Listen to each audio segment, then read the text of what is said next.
Num num. Birdie num num.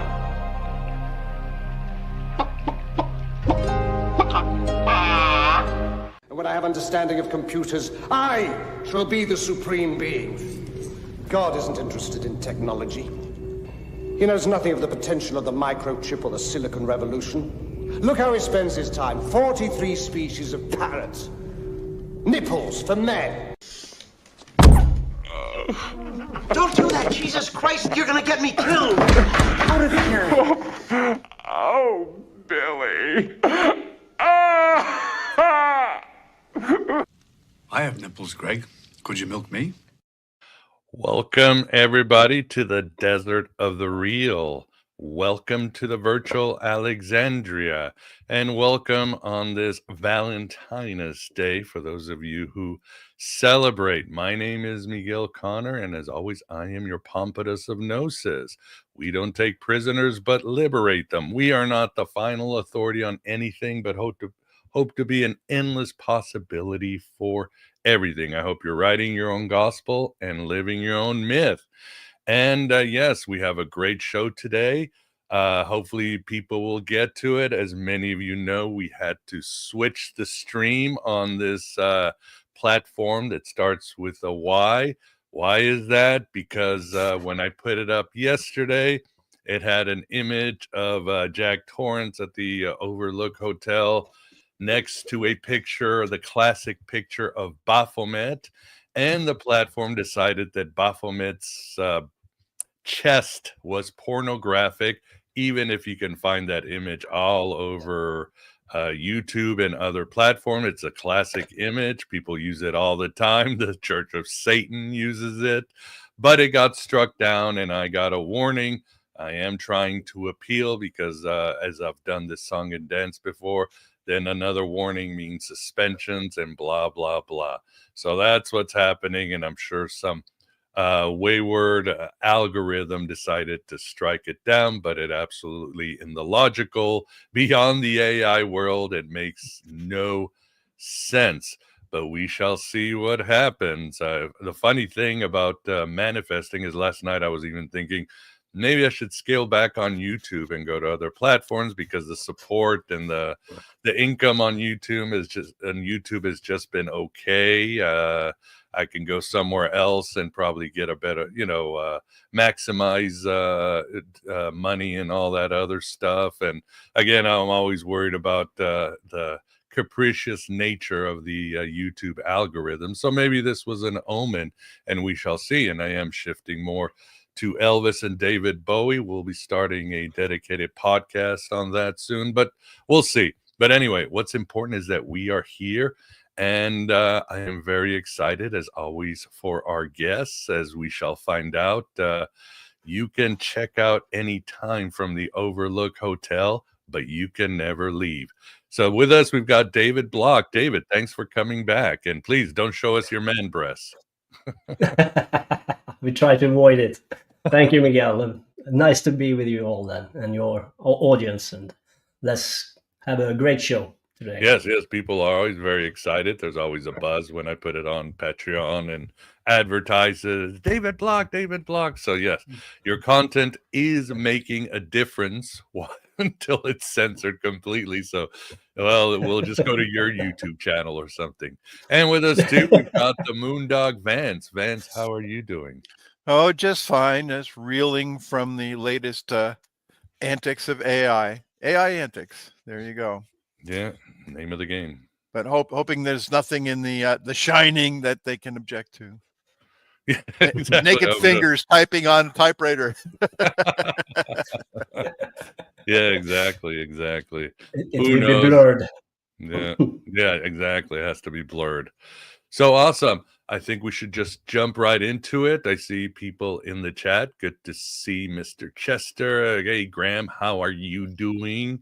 And other very cool people there. So again, if you have any questions at the end or you simply want to support while I'm here, please super chat them so we can separate them and Vance can get to them.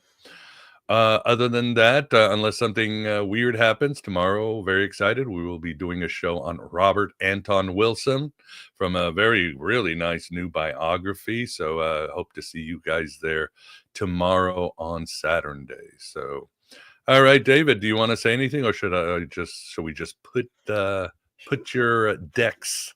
I didn't say the bad word, deck, not DX. Yes, I don't want to get censored. Should we just put it up? Yeah, let's do it. Yeah, so this is a new 3-part series again, and so these parts should be watched but seen together, but this is the first one, and also the 3-part series I did before is good to see before this one. I ended up decoding a Space Odyssey 2001, and I will talk about the Odyssey 2001 again in this presentation and try to show links between these movies Stanley Kubrick did that had an esoteric theme in them. But there are more links to this movie than only the esoteric theme. So I will point them out, and I will try to have a bigger narrative when I put them together that shows a bigger picture what Stanley Kubrick wanted to say with these movies. And this is a new 3-part series, if you allow me to. So this is the first part, Stanley Kubrick's Shining Odyssey. Part 2 will be Atlantis and the Watchers in the Days of Noah. And part 3, AI Kubrick's Future Dystopia. And of course, there's a reason why these shows are together. There's a reason for why it's a 3-part series. In this part 1, it is made up of 12 chapters or 12 parts with the prologue. We start with the prologue. Part 1 is the hotel. Part 2, Towns of Set. Part 3, Room 237. Part 4, Gamaliel. Part 5, The Poison of God. Part 6, Gold Room. Part 7, Archetypes of Anti-Life. Part 8, Eyes Wide Shut. Part 9, A Moon Bridge. Part 10, The Astral and Beyond. And part 11, The Labyrinth.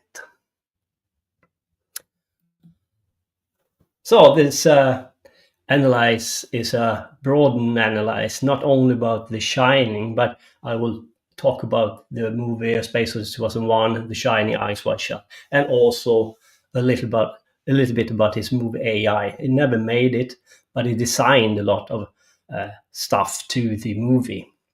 Steven Spielberg took over and did the movie. And I think the movie would be very different if Stanley Kubrick got his way with it. Sad to say. Yeah.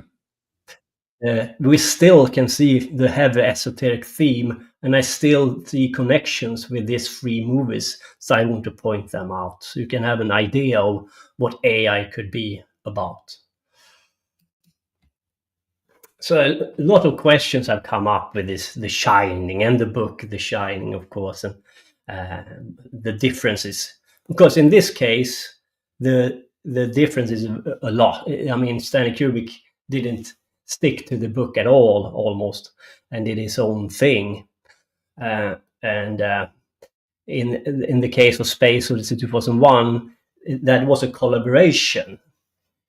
So that was, the book was written together with the movie, therefore pointed to a bigger narrative. If you read the book and watched the movie, you can have a deeper understanding. In this case, Stanley Kubrick took the book and twisted it. So why did he use the book at all? Why did he change room 217 to 237? There's no reason for it, and I know they have a bullshit explanation on the internet. But the real explanation, according to me, is of course that if people read the book and then watch the movie, they start to think, why do he change the number of room? There is no reason for it. There has to be a reason, but it doesn't seem to be any. And people start to think and speculate, why room 237 instead of 217? And of course, I will explain that in this analyze, in this decode. And I think Stanley Kubrick did it purposely because he wanted people to start to think about it and then come to a conclusion about it that helps them in the right direction when they try to decode the movie. A lot of things have been said about the movie, of course, and a lot of speculation, analysis, and I'm not content with none of them, sorry to say. It doesn't mean that I know everything, it doesn't mean that, but I will try to, as usual, you are my judge and jury, but I will come at you with as much evidence I have for my decode and why I've come to the conclusion I have. But it's not a convincing conclusion that he faked the moon landing and that he wanted to confess it in the movie The Shining. I think it's an insult to Kubrick, to be honest with you. But that's my opinion. And this number 42, of course, is a big thing to speculate about. And a lady called Mary Pauls said on the internet, the business with the number 42, maybe it has nothing to do with the Holocaust, but then why that shirt? Why that movie on the TV? And 2 times 3 times 7 does equal 42. And of course, people into esoteric practices and theories know that the number 42 is a very important number. It's the number of completion. The number 40 is the beginning of something, and the number 42 is a completion of that something. If you build a house, number 40 is the idea of building the house. Number 41 is the building of the house, and the number 42 is the finished house. In this case, of course, it's about esoteric methods to be completed, or the completion of an esoteric level, or when you're stuck, you want to go forward, you don't find your way, and then you find your way and you make a breakthrough in the spiritual, metaphysical sense, and you got to the number 42. Something that has to be talked about when we come to Kubrick, because this is very important for my theory, is the fact that Kubrick was heavily influenced by Carl Gustav Jung. And you can see that in his first movie. Kubrick's first movie, Shadow of Fear, is about Carl Gustav Jung's shadow. It is about the archetypes. And it's very important to point out that Kubrick was very young when he did this movie. It's not a great movie, but I think people are very unfair. To be able to do such a movie at that young age says something about the person. It's not easy to do movies. Right. I'm a director myself, so I'm impressed. It's not a great movie, but you should see it. And what I want to point out here is because of the fact that Stanley Kubrick came in contact with Carl Gustav Jung's work in a very early age. And that is important, because Carl Gustav Jung pointed Kubrick to the direction, to the esoteric direction. And Carl Gustav Jung was interested in Nag Hammadi, the Christian Gnostic texts. And I think Kubrick was very interested in that, in the esoteric paradigm, Christian Gnostics and the Nag Hammadi library.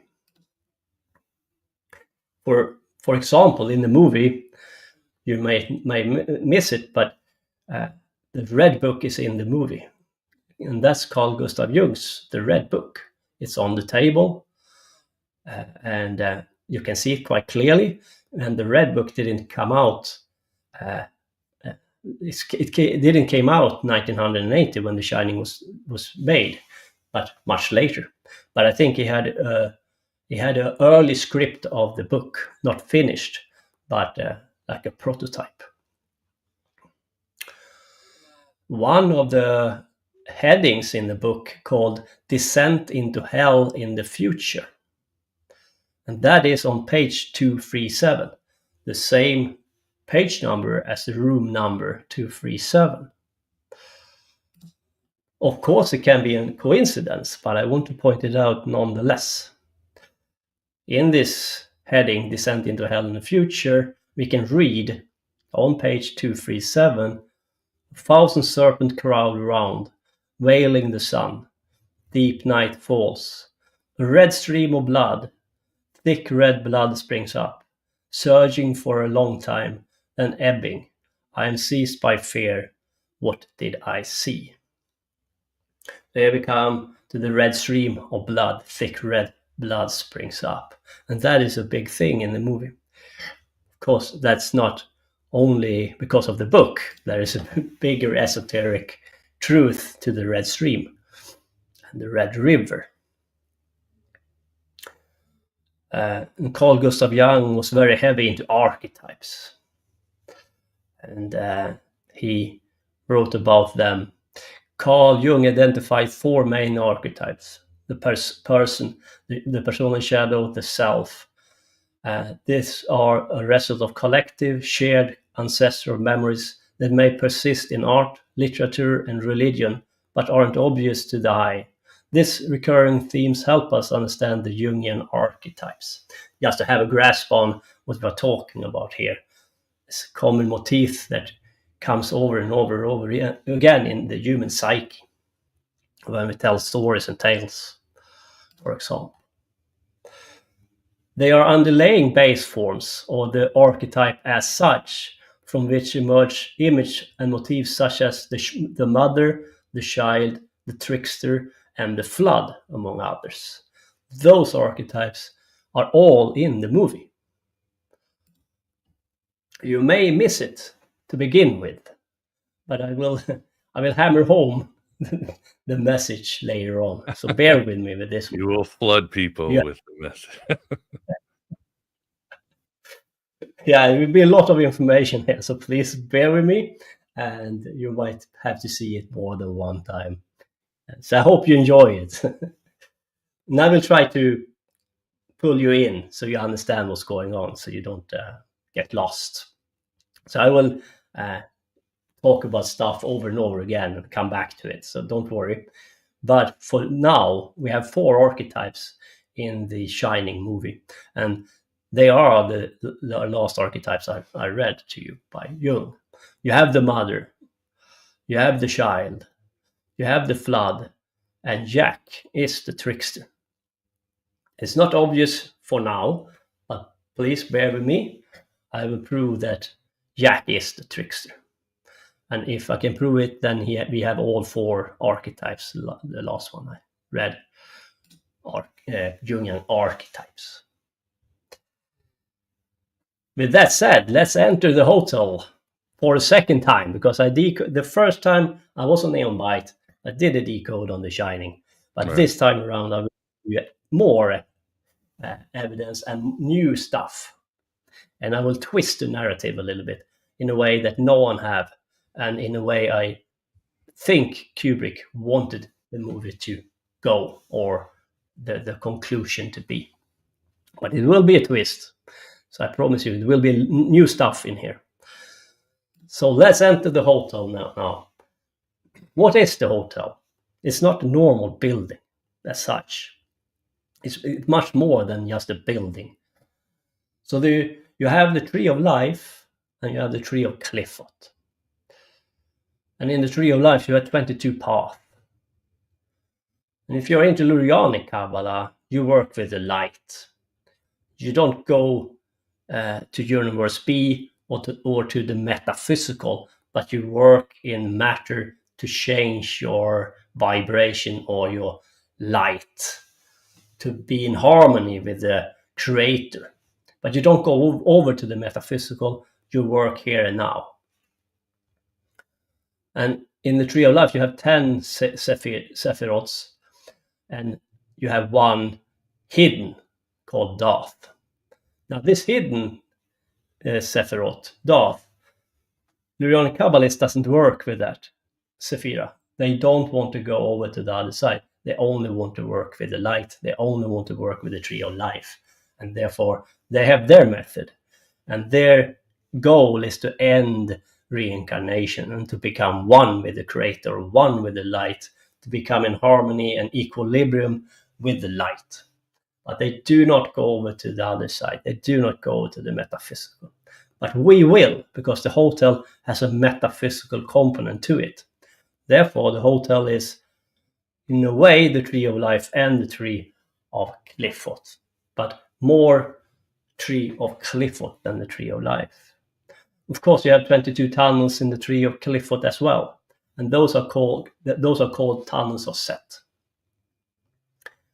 In the tarot card, you have 22 major cards in the major arcana, so you can place them on these different tunnels of Set, each and every one of them. So you can place them on the tunnels of Set, and you have 22 tunnels, and you have 22 major cards in 22 cards in the major arcana. So the rooms in the hotel, they are Qliphotics, and the corridors in the hotels, they are tunnels of Set, connecting the different Qliphotics. Now we prove this, and I'm pretty sure that Stanley Kubrick wanted to go there, and that was his aim. So these Qliphotics are different astral planes or mental planes. They are higher states of mentality. You have to shut down your brain and allow your brain to wander over to the astral or wander over to the other side. It's not like a mundane thought or thought patterns, but it is more metaphysical. Like when you do lucid dreaming, you have entered the astral realm. And that is more than just a conscious thinking. There are stuff that pop-ups in your mind, and then you can start to explore consciously if you have a lucid dream. So let's divide the tree of Qliphotic into 3 realms or 3 planes. There are more planes, but in the hotel, Kubrick only used 3 different planes: world of matter, the astral plane, and the mental plane. Didn't go higher than that. Therefore, I will stick to that and no more. It is enough. The world of matter is called Asaya. And we have one Qlipha in the world of matter, and that Qlipha's name is Lilith. And that is the only Qlipha that is in matter. The rest is metaphysical realities or realms. Between Gamaliel, the Qlipha Gamaliel, it is the Sephiroth Yesod on the Tree of Life. Between Gamaliel and Thagirion, you have the rainbow. So you have to pierce the rainbow if you want to leave the astral plane and go over to the mental plane. That is a higher plane of existence, deeper into the metaphysical. Then you have to cross the rainbow. To go over the rainbow is to leave the astral plane to the mental plane. Then you have to dig deeper into the metaphysical realms. And to divide them even further, you can see you have 3 Qliphotics in the astral plane: Gamaliel, Samael, Arab Sarak. You have 3 Qliphotics in the mental plane, that is Thagirion, Golashab, and Gagashebla. Sorry, very hard word. And then you have the world of matter, and that has one Qlipha, and that is Lilith. And you see the rainbow between Gamaliel and Thagirion there. So it is 3 Qliphotics, mental plane, 3 Qliphotics, astral plane, 1 Qlipha, world of matter, Asaya. In the movie, Stanley Kubrick only used 1 Qlipha in the mental plane, and that is Thagirion. Thagirion is the sun, but in this case, in the Qliphotic tree, it is the black sun. It's the other side of the sun. But that is the sun on the tree of life called Tiferet. That is the gold room, the sun room. The gold room gold and the sun in esoteric practices is the sun. Gold is attributed to the sun. The metal gold is attributed to the sun. And that is how far we can Stanley Kubrick take us in this movie. Take us to Thagirion, to the gold room or the sun room, but not further. So the last 2 Qliphos in the mental plane he doesn't use. But he used all the 3 Qliphos in the astral plane. And he used, of course, the 1 Qlipha in Asaya, or the world of matter called Lilith, because that's the material reality of the hotel. That is the physical aspect of the hotel, but the rest is metaphysical. So if you place these 22 cards in the Major Arcana on the tunnels of Set, you have 22, and that is exactly how many cards there are in the Major Arcana. And there are very interesting phenomena in the movie. I absolutely don't think it's a coincidence. So we will place out some of them. So you have 3 tunnels from the astral plane going towards the Thagirion, or the mental plane. And we have 4 tarot cards,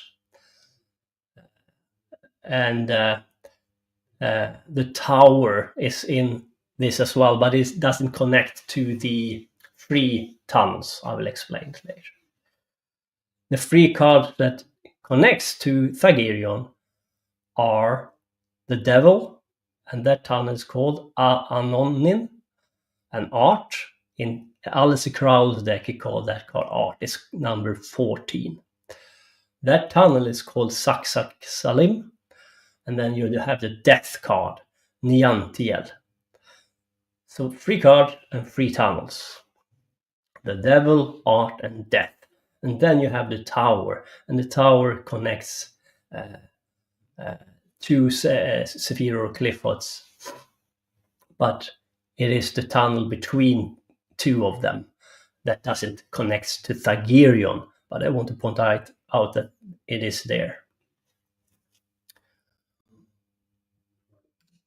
So this is how it looks like when we use Aleister Crowley's cards.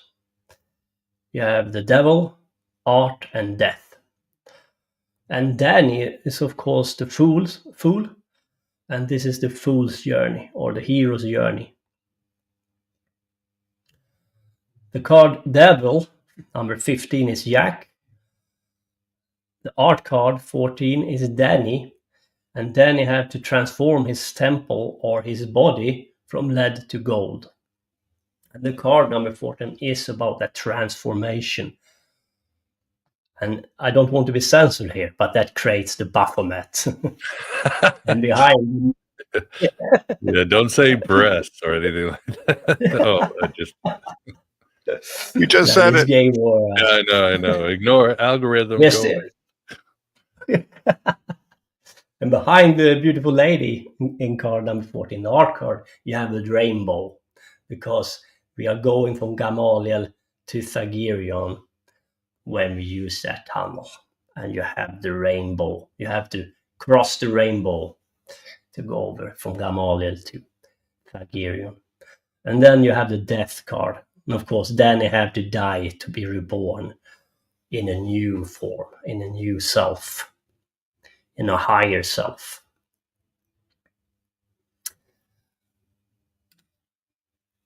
And Danny had a shirt on, and the number 42 is on the shirt. And of course, you have the room number 237, and 2 times 3 times 7 is 42. Meaning completion. But if we add these cards, the Fool card, the Devil, the Art card, and the Death card, we got the number 42 as well. Therefore, we know that in order for Danny to complete his initiation, he has to confront the power in the gold room or in the sun room, Thagirion. That is his journey. This is the tunnels he had to go through. This is the forces he has to stand up. This is the forces he has to transform. because the forces in and of themselves are not evil, but you have to work and transform yourself through these forces. If you fail, you will view them as evil, and you will become corrupted. You have to work with these forces. If you have wrong attitude or do it for the wrong reasons, you will fail. And then we have the tower, and the tower ends up between splendor and victory. And of course, that's Hod and Netzach on the tree of life. And Samael and Arab Sarak on the tree of Qliphotic. But it doesn't connect to Thagirion. So you have this rainbow behind the beautiful lady in art card. And it is attributed to Baphomet to combine the feminine, divine feminine and divine masculine.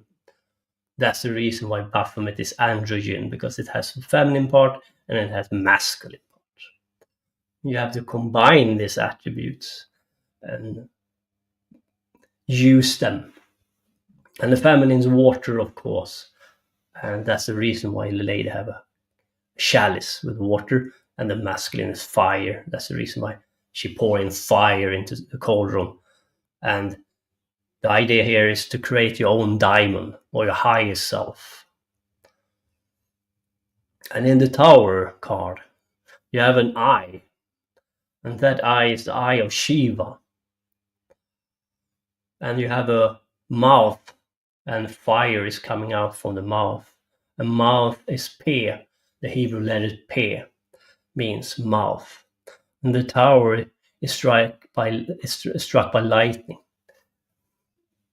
And it is a lot of Thagirion symbology here, with mouth, open mouth, fire. And this is if you use the Kundalini and chakra right. And this is about sexual magic. Of course, now I tell you about the esoteric practice, left-hand path, or Aleister Crowley's teaching, 3-man OTO. But the idea is that your temple, your body is your temple. Your body is your tower.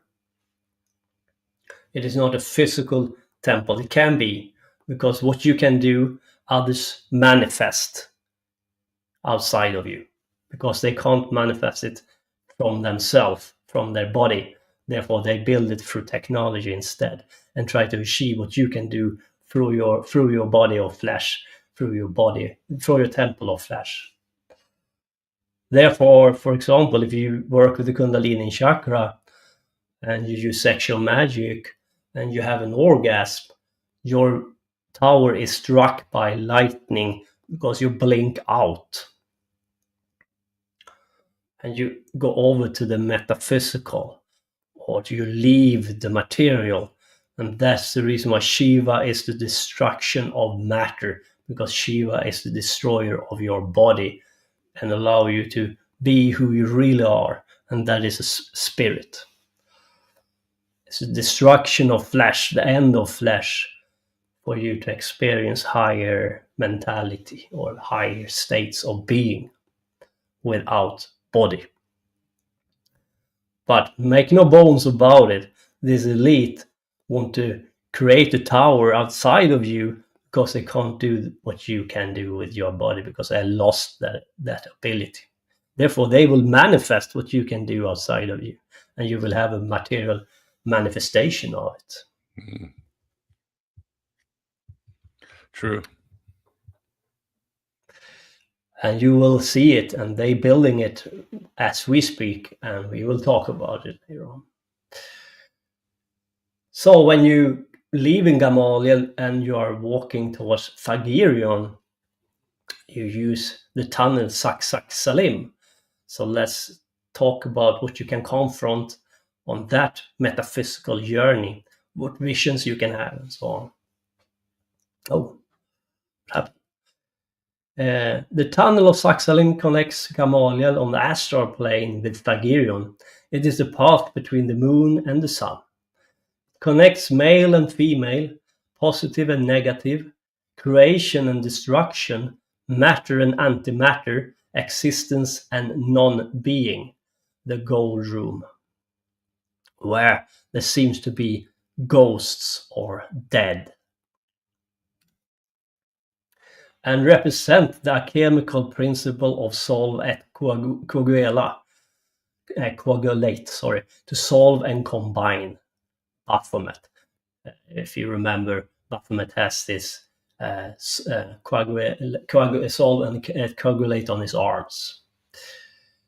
It resembles cremation grounds or burial place, absent of life or any living beings, abandoned and dead, occupied only by empty human shells. And of course, in the movie, you have the Indian burial ground, the maze.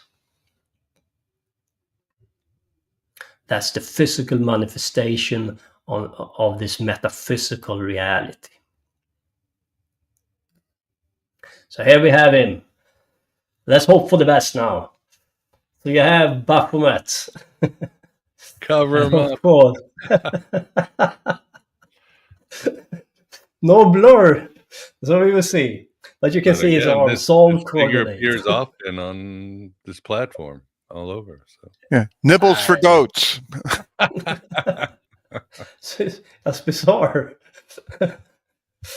Well. On his arm it says solve and coagulate. And you have Ida in Pingala, the Kundalini. Snake is rising. And you have the Shushumna in the middle. And you can see it has the feminine and masculine principles. It's an androgen. And there's a reason for it. And you have a fire burning above his head. And I will go into that more in detail later on, if YouTube allow me to. And of course, we have the famous ending with Jack, and he has the position of Baphomet. So Jack as a Baphomet. Jack is not Baphomet, but Jack is Samael the trickster. And Samael is the trickster archetype. So there you have the fourth archetype, Carl Gustav Jung's archetype. And I will go into why Jack is Samael later on. So bear with me for now.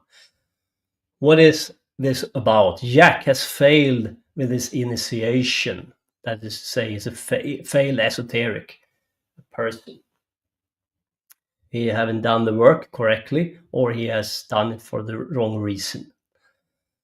Therefore, Jack is stuck in the go room, and he cannot push the chakra above the heart chakra or to the heart chakra. And the heart chakra is called Anahata. So he's stuck between the three lower chakras, the Muladhara, the Svadhisthana, and the Manipura. And that is lower urges, sexual energy, a lot of sexual energy. And you have to push the chakra system all the way up to the Sahasrara and beyond if you really want to ignite your Kundalini and your chakra. You have to work it through, and it's a hard ordeal. And Jack has always been the caretaker. Jack has always been the failed esoteric archetype that is stuck in the go room because he has failed his initiation. So you can call Samael as one of the demiurgs in the Gnostic traditions. They mention the name Samael. Now, I don't really agree with that. Rather, you should understand Samael as a trickster. I can't go into that today. But it would be a done deal here, right? Then we have exposed Jack as the demiurge and we can go home. But it's not that easy. It's not that easy. It's much harder than that. And we can cover our breasts and go home. And Samael is called Samael, the poison of God. And the consort of Samael is Lilith. And to combine Baphomet, you have to combine Samael, the masculine force, with Lilith, the feminine force or energy. So we miss Lilith so far. But we know that Somal or Jack will confront Lilith soon enough in the moon room where Lilith precedes. The counterpart of the Sephira Hod, Hod stands for intellect. The opposite of Hod, Somal, stands for poison that destroys all that is rational and perceived as solid. It dissolves reason, logic, and faith, patterns of thinking, beliefs, choices, moral values, and insanity. Now we start to recognize Jack here, right?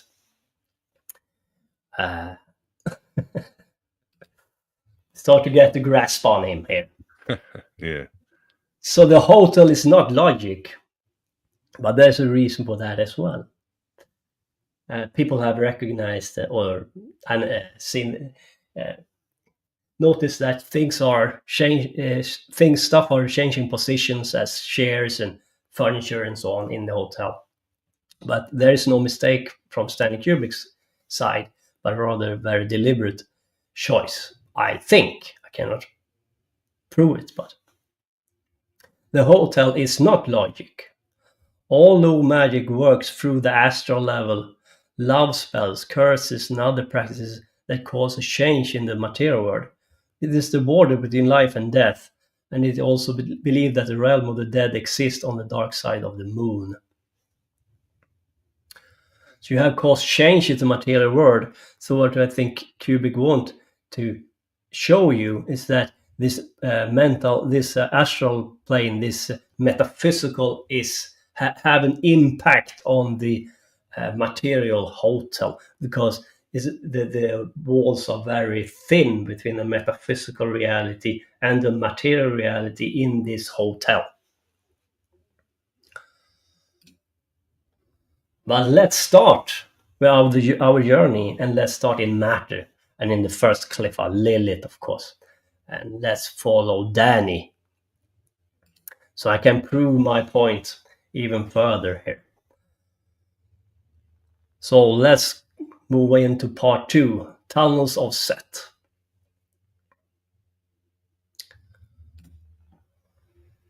As I said before, 22 tunnels called Tunnels of Set, 22 cards in the Major Arcana. You can put them on the different tunnels. The rooms are Qliphots. So let's take one tunnel number 32. So let's go from Lilith to Gamaliel.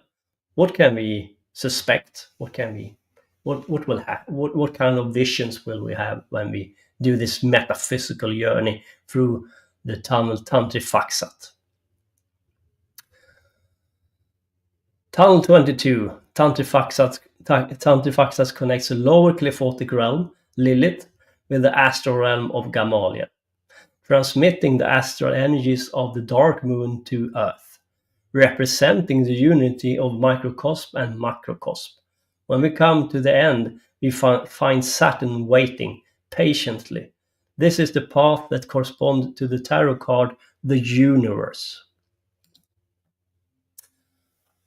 So we have Town 22, Tantrifaksat, between Lilith and Gamaliel. And as I read, you will experience the dark moon, astral energies, and astral realms, of course. And we have this famous scene, of course, with the elevator who pours out blood, a stream of blood. And everyone is wondering why. What is it all about? But we will have an answer to that very soon. So Danny is traveling in the tunnel of Set, and he stops by the room 237, and room 237 is the Qlipha Gamaliel, and there is a lady there waiting for us. Room 237 Gamaliel is the moon, the number is 9, and number 9 is about initiation. And that's the first Qliph on the astral plane. And initiation in this instant is about the number 42, right? then you start to go from number 40 towards 42 when he enters this room. And there are 3 Qliphots in the astral plane, as I said before. And when you enter the first Qlipha, you experience all of them, not one at a time. It's like you experience Gamaliel the most, but even Samuel, the poison of God, and Arab Sarak. You can say that they are mixing together.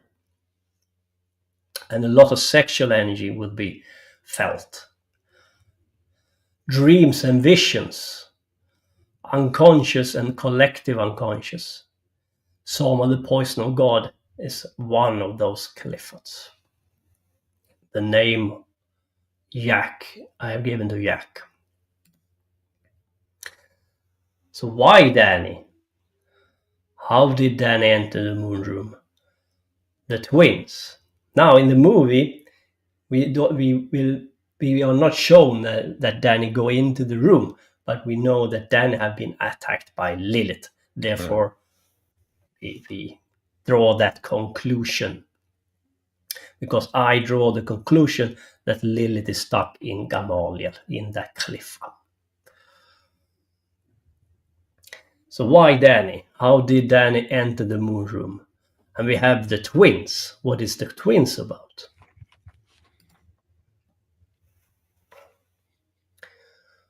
In the first Qlipha, Lilith, we have 3 moons, we have a pentagram, and it is about matter. And Danny is sitting on a carpet, the famous carpet.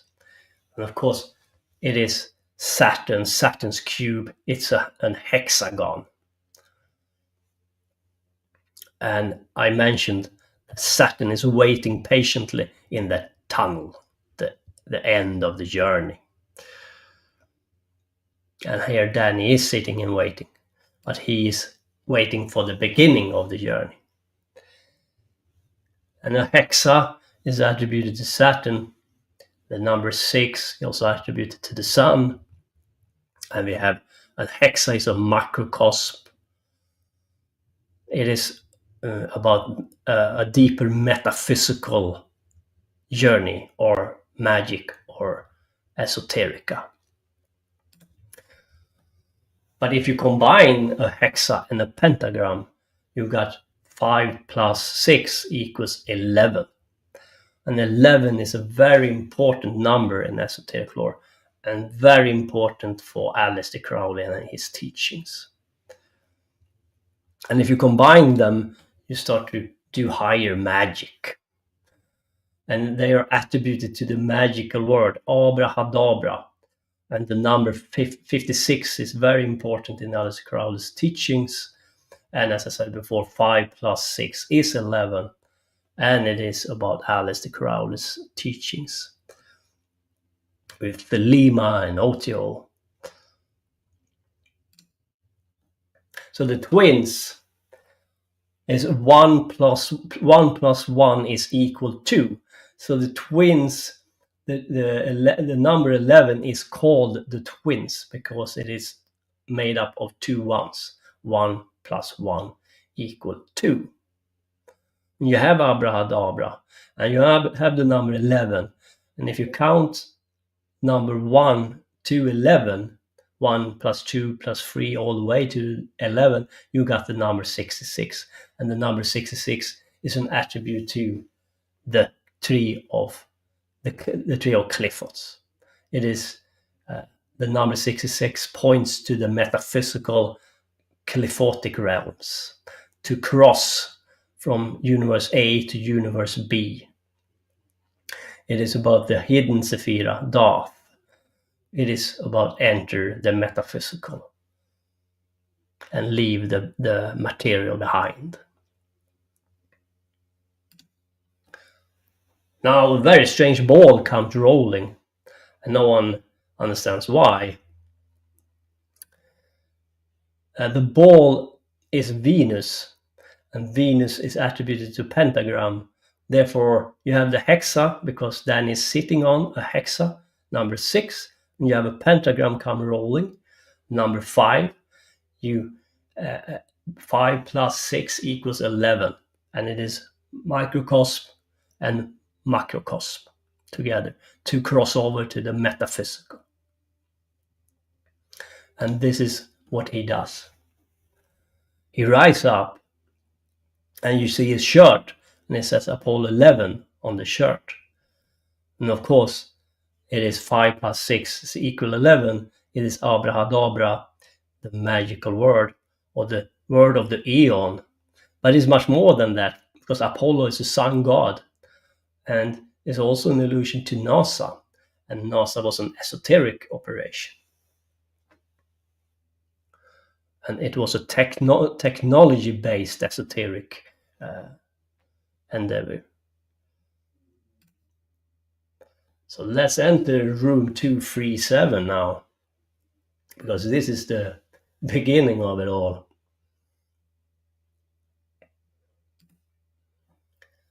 For Danny's, in Danny's case, it is about initiation. The initiation of the moon room. And the moon room is the 9th Qlipha, or 9th Sephiroth, and the number 9 is about initiation. He is number 40 now, but he will become number 42 in the end of the movie. The completion of his higher self through this ordeal. So now we will see a lot of tits here, but yeah. Room 237, Qlipha Gamaliel. We now know it is Lilith in that room. And it is about the initiation, number 9, and the moon. The sphere is ruled by Lilith in her aspect of the harlot, or Eshet Senunim. So Lilith have many different masks, many different personalities, and she can come at you with very different masks and personalities. This is, of course, the initiation of Jack and not Danny. So let's begin with Jack here. And then we go over to Danny's initiation. A couple of things that people might miss here is that Jack is Samael, and this is the combination of Lilith and Samael to become Baphomet, or create Baphomet. The combination of the divine feminine with the divine masculine. And it is about Kundalini and chakra and about sexual magic. And of course, if you combine Lilith and Samael, we get Baphomet.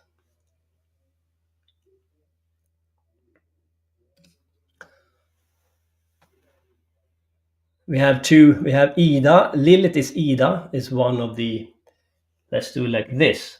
Now, if you change to my view, Miguel, I will show you my Baphomet statue. And so here do you see it? Miguel, do you see the statue? Miguel? Yeah, he may have stepped away. What is the okay. Where is the statue here? Is this we do it like this? I'm yeah, here thank you. to let it cut out. Yeah, sorry. Do you see it now? Oh, okay. Yes. Yeah, here we go. Sorry about that. Bad timing. Yeah, here we have them. But here we have the most important stuff, of course. This is the Ida and Pingala, the Kundalini serpent. And Ida is Lilith and Pingala is Samael or Lucifer. And when you start to work on the Kundalini and chakra, you're supposed to push it up all the way to the Sasarara. From Muladhara, Svadhisthana, Manipura, Anahata, Vishuddha, Aina, and Sasarara, and beyond to a chakra called Sunyata. And you have also 3 small chakras in the back of your head. And small red dots. When you start to work with the main 7 ones, you start to registrate those chakras, those 3 small chakras in the back of your head is tingling in the back of your head. And you can see Baphomet has a secret hand sign, 3 fingers like that. It is the Vishuddha chakra that is attributed to Darth. Throat chakra, Vishuddha, attributed to Darth, the secret Sephira or Qlipha. You had Aina, and you have Sasarara. Those 3 chakras, if you push it up and if you master Kundalini chakra work, you will start to register the 3 chakras in the back of your head, and you can push it up to the Sunyata. No, sorry, to the Sunyata, yeah. And if you manage to do that, you will have a falling sensation, as if falling back. It feels like you fall back into a tunnel. Now we are on the way to the Qliphotic tree and universe B.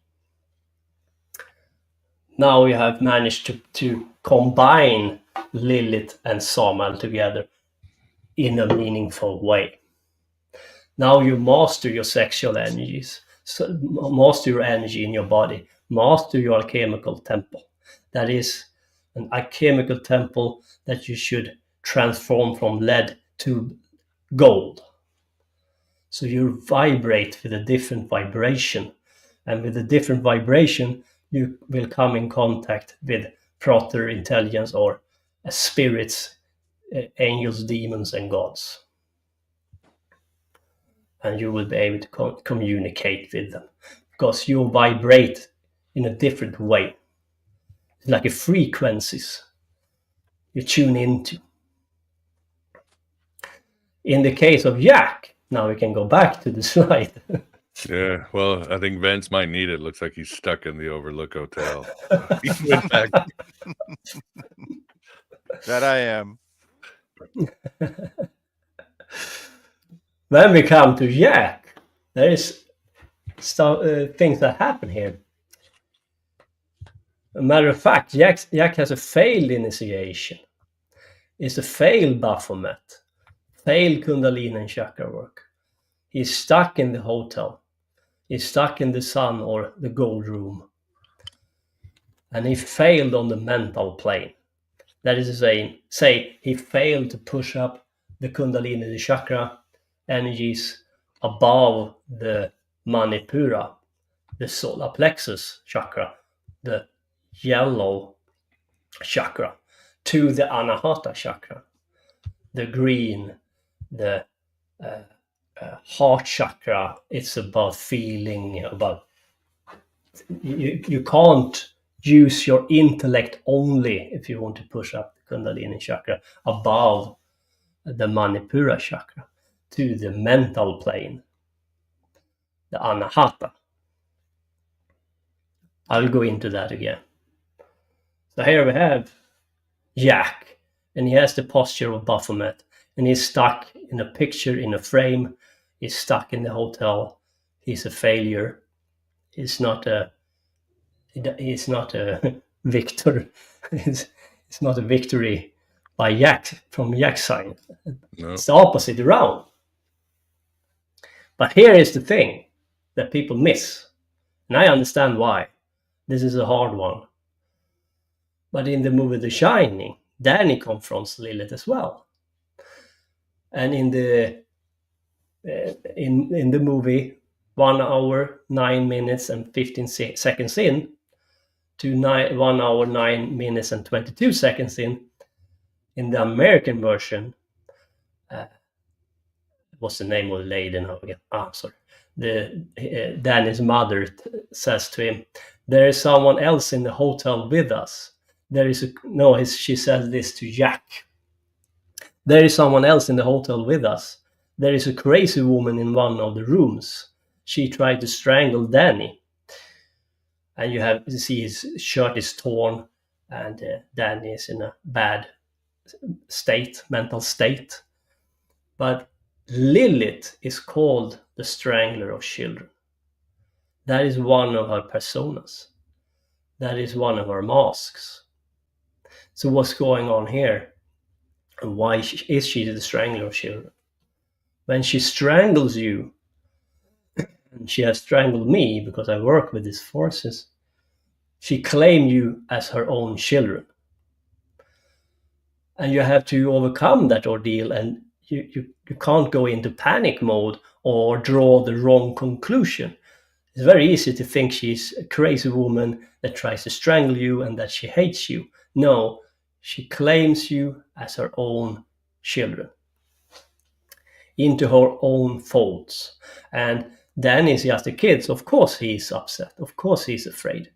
And why do you want to claim a kid? It's not like that's usually the case, but in the movie The Shining it is.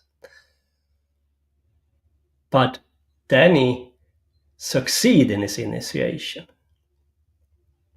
And the reason why Lily goes for the throat is because in the throat you have the Vishuddha chakra, the throat chakra, and that chakra is connected to Darth.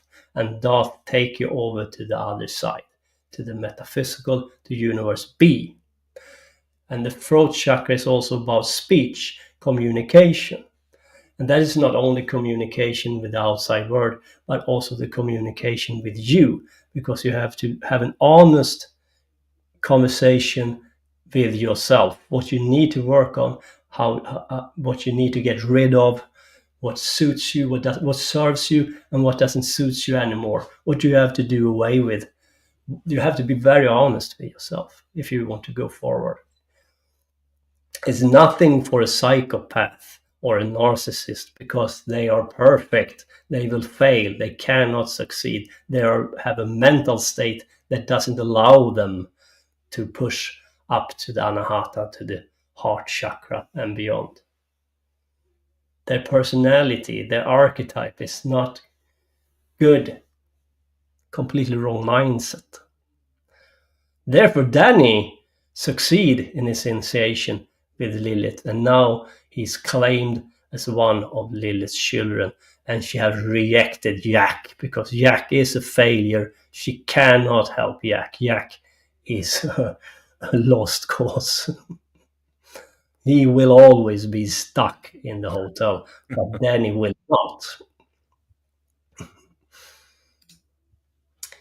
So Lilith is claiming Danny.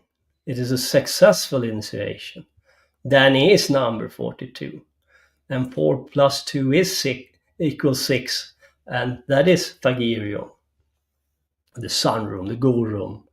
Thagirion is the sun room, gold room, and there is Apollo on his shirt, and Apollo is a sun god.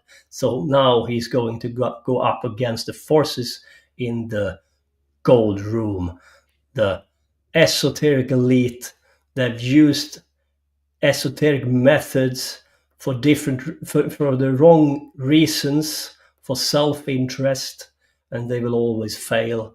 And they are psychopaths about souls, ghost shells.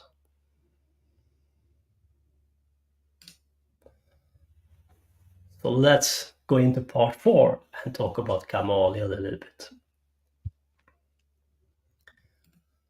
This is the Qliphotic Gamaliel. That is to say, the moon room. Gamaliel. The easiest way to experience the energies of Gamaliel is through dreams, visual and astral journeys. This is an astral sphere existing close to the material plane. During sleep, we leave physical bodies and float onto the astral plane spontaneously. And we can see Jack sleeping beside his table and his workroom. In Qliphotic initiatory magic, it is the first realm of the astral plane, working together with other astral Qliphots, that is to say Samael, the poison god, and Arab Sarak. There we experience our fantasies and unconscious fears and lust and dreams and nightmares. And the idea here is, of course, to overcome them, work through them, transform them, to get rid of the old programs that ticks in the background and decides our behavior patterns. We have to see them, work with them, and transform them. Otherwise, we will only end up stick to this. If you don't transform them, work with them, there is no reason to use this method. And a psychopath doesn't have that drive to change because they are already perfect. Okay, so it is now that when the yak start to go fucking ape shit. And this is part 5, the poison of God. To put it bluntly. Straightforward with this presentation. Well, we know that Jack is writing a book, but you don't have to worry. You don't have to read Jack's shitty book because he only finished one sentence. All work and no play makes Jack a dull boy. And as I said, Jack is Samuel, the poison of God. The opposite of Hod. Samuel stands for poison that destroys all that is rational and perceived as solid. It dissolves reason, logic, and faith. Patterns of thinking, beliefs, choices, moral values, and insanity. If you don't want to transform that, you will become it. And to go over to the Qliphotic tree without the purpose of transform, it is a deadly combination. It dissolves reason, logic, and faith. Patterns of thinking, beliefs, choices, moral values, insanity. Patterns of thinking is very important to highlight here. He's just repeating a sentence. He's stuck. All work and no play makes Jack a dull boy. Patterns of thinking, over and over again. Irrational, insanity. Logic and faith goes out. It dissolves reason.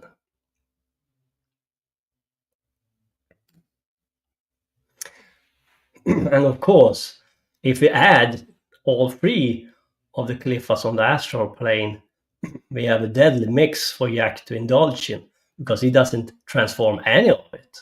So let's assume that he fails miserable in all the 3 Qliphos on the astral plane. What can we suspect from him then? We can suspect impurity, perversion, sexual fantasies, repressed instincts and desires, destroys all that is rational, dissolves moral values, insanity, Baal, the god of war, dark Venus, the maker of sharp weapons, his axe, passion and violence, lust and bloodshed, carnal delight.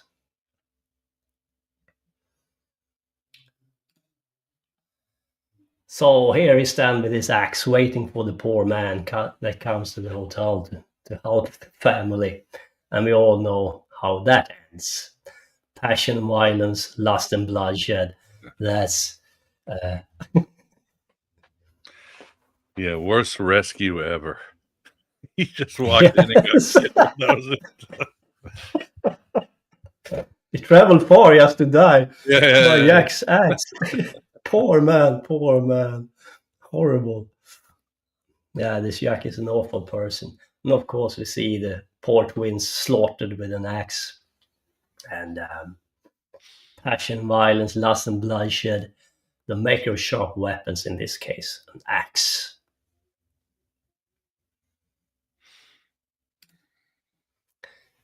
So let's travel further and to the gold room in part 6.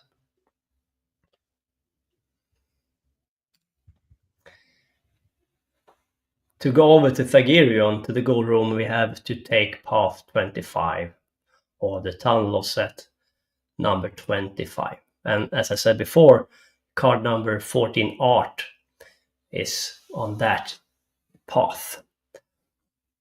It's attributed to that tunnel set. And the tunnel's name is Sak Salim. So what can we expect to the journey to the Thagirion room? The tunnel, in this tunnel. When we travel in this tunnel, what can we suspect happen? Creation and destruction, matter and antimatter, existence and non-being, the gold room. And represent the chemical principle of solve et coagulate, to solve and combine, Baphomet, It resembles cremation grounds or burial places, absent of life or any living beings, abandoned and dead, occupied only by empty human shells, Indian burial places and mazes, and the gold room, of course. These are the empty human shells that are stuck in the gold room because they have failed on their esoteric journey with their esoteric method, the left-hand path method. And the gold room, gold is associated with the sun in esoteric lore, the sun room, Tagirion.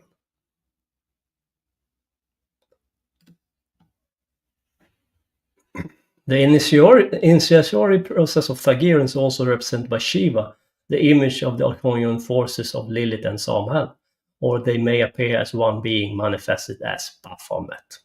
Now we know that Jack has failed that ordeal, so he will not he will not join up with Lilith. Mm-hmm. Lilith has rejected him. He is stuck in the gold room. The demon god of Tagirion is Belphegor, the lord of the dead. He is also the spirit of wealth and treasures and the demon of sorrow. So in this golden room, there is a demon ruler called Belphegor, and he is the lord of the dead. Tagirion Belphegor, the black sun, 666, so it's on the other side of the sun, Tiferet. And Belphegor is lord of openings. He is a phallic sun god associated with Mount Peor, Hebrew word for open mouth, and the Hebrew letter is P. As graveyard, bones, and skeleton can be suspected in Tagirion. And we know there is an Indian burial ground outside the hotel.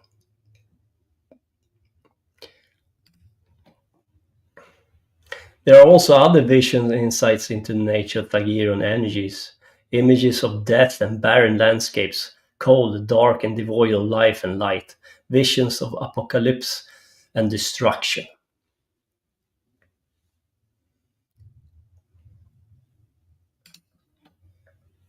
So, what if you fail?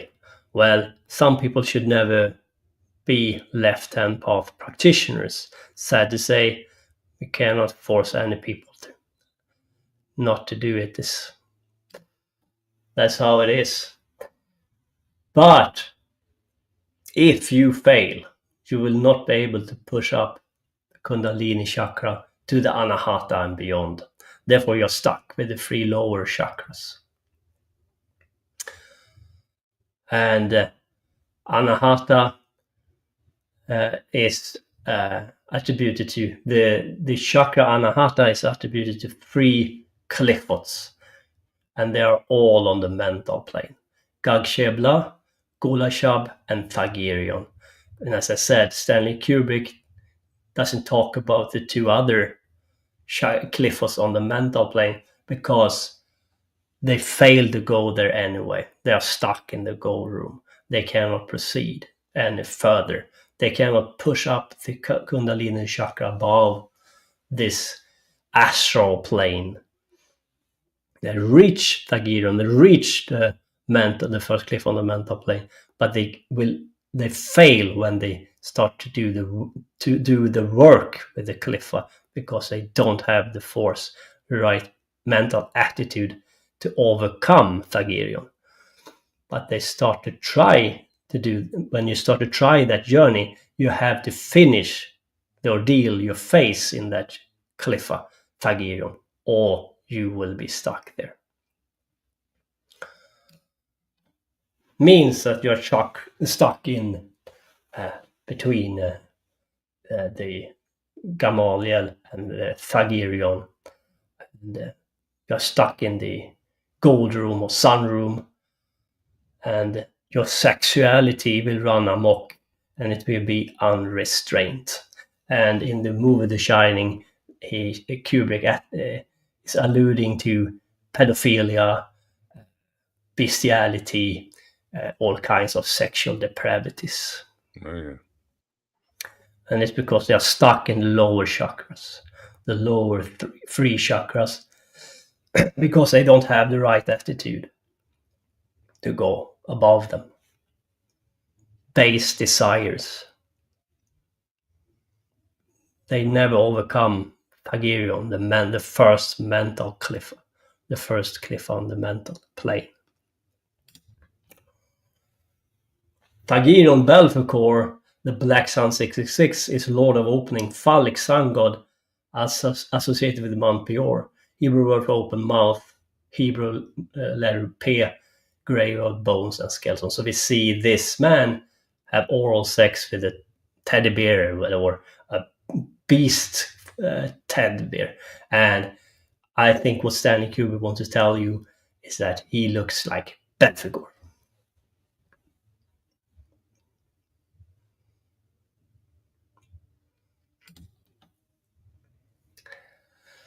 Trapped in Belphegor's garden of shadows, forever wandering through labyrinths of despair and sorrow, Jack have always been the caretaker. And even though he reincarnate back into the hotel. Now in the movie he travels there, but he is drawn to go there and end up his days there. It's an archetype, is what Stanley Kubrick was talking about.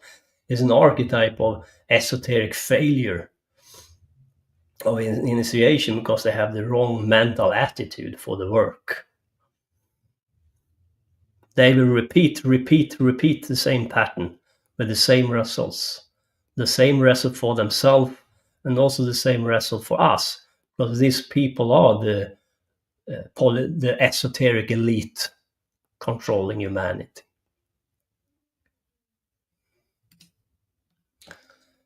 And abandoned and dead, occupied only by empty human shells, he is also spirit of wealth and treasures and the demon of sorrow. And he is the spirit of wealth and treasures and the gold room, the rich and famous is living in this Tagirion realm. Now, Tagirion in and of itself is not evil, but you have to work through it. You have to overcome the ordeals, or you will be stuck.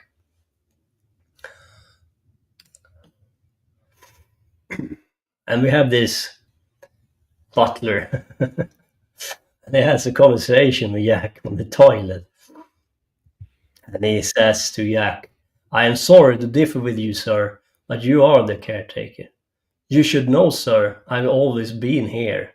I have always been here. They are stuck here. And Jack has always been the caretaker in this hotel, this archetype, this pattern that repeats.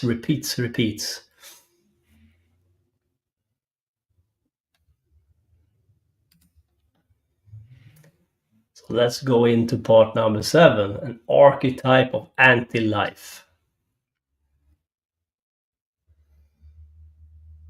Who are these people? How can we talk about them and sum up who they are so we can have a firm grasp on them? Well, we have some different traits here, attributes. So allow me to list them. We will have an idea what we are up against. The archetype, demiurges and archons, Baal, the god of war, the maker of sharp weapons, passion and violence, lust and bloodshed, impurity and perversion, carnal delight, stuck in the gold room. The archetype have always existed, stuck in time and space, Saturn's cube, anti-human, anti-life, AI, artificial nature. They have lost the head, heart chakra, anahata, dissolves moral values, insanity. If you lose your head, you also lose your higher chakras down to your heart chakra. To lose your head is to lose your ability to push up the Kundalini, the chakra, to the Sahasrara and beyond. And then you are stuck in matter. You can have access to the astral world, but you cannot have access to the mental world. cannot go beyond the astral.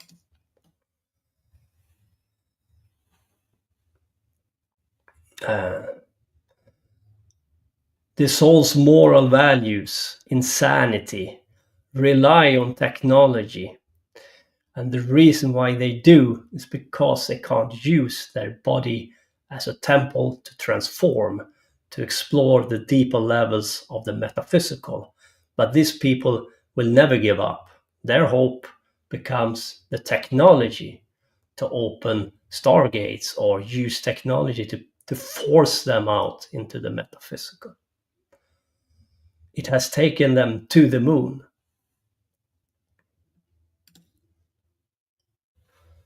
So to sum it up even further, we can call them this, or we can label them with these different traits: narcissist, psychopath, esoteric elite, passion and violence, lust and bloodshed, the makers of sharp weapons, impurity, perversion, carnal delight, pedophiles, anti-human, anti-life, technology from biological life form to artificial, evolution through physical force, space, NASA, esoteric elite.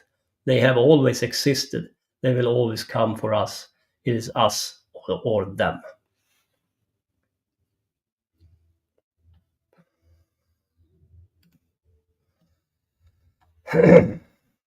So, in part 8, I will talk about eyes wide shut.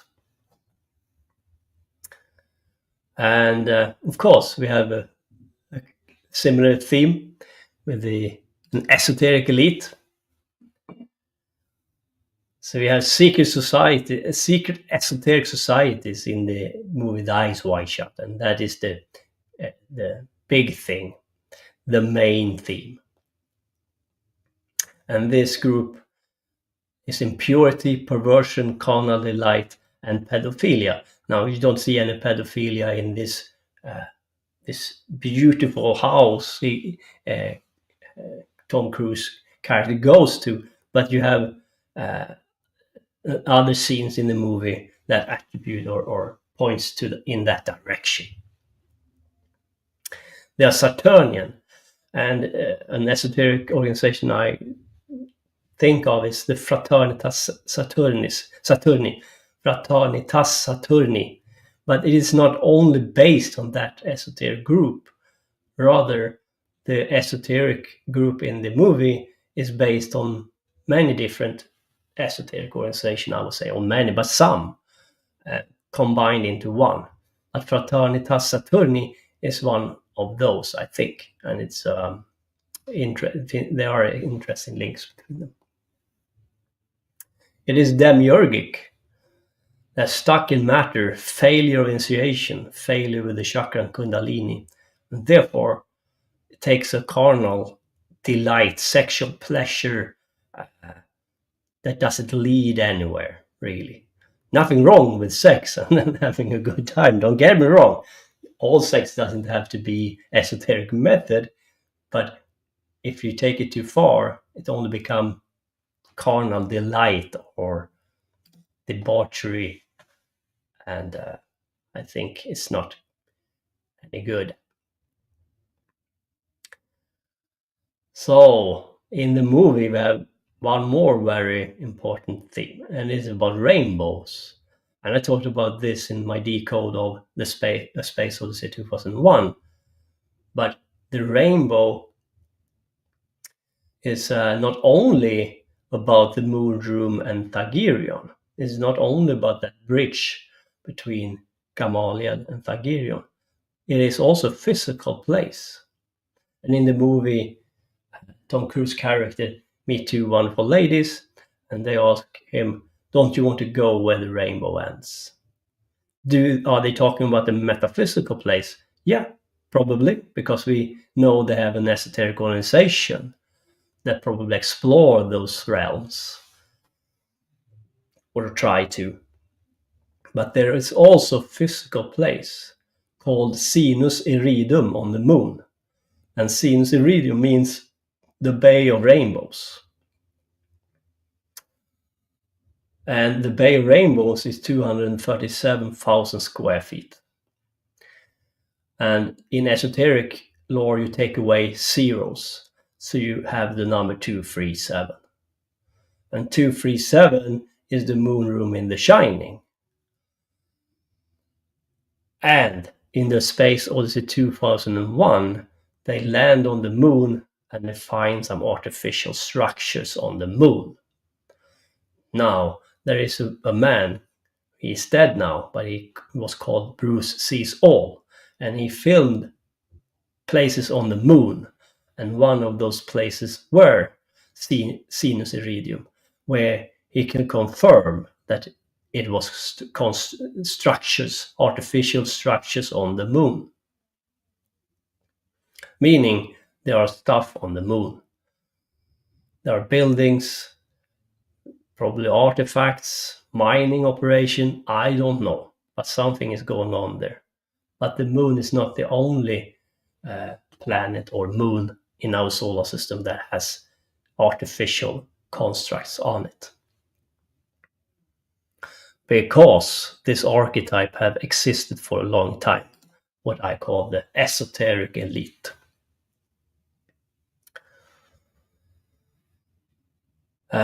NASA Apollo 11 is called Gemini.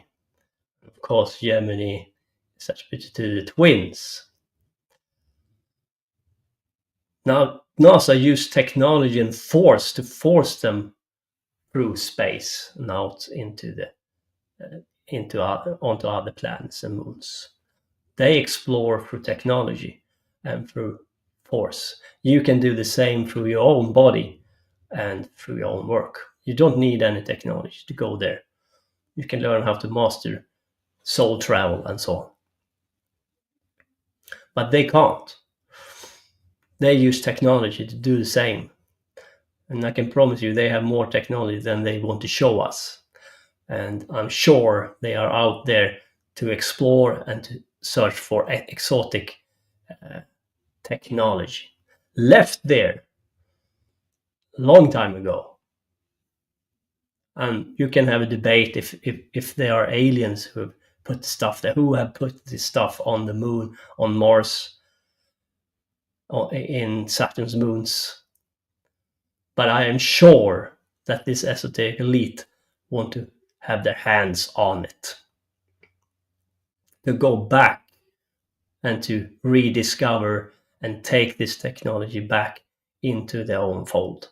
Under our noses, under our eyes, because they don't want to share that with us, because that is how they control us. They're not interested to share anything. And when people talk about disclosure and bullshit, it's only nonsense to keep people occupied, passive, have hope that will never go to fruition. You are the hope you're waiting for. You are the alchemical temple. You are the one who has to make this change. There are no white hats. There are no saviors. And in the movie Their Eyes Wide Shut, it is a Christmas theme. So it's a happy holiday. But Christmas is Saturnalia. Right. And Rome, under the Saturnalia, slave becomes the master, and the master becomes the slave. The switch roles here. And of course, chaos. It will be chaos, of course. And that's the point, right? Mm-hmm. What they are saying is this. Look, without us, it will be chaos.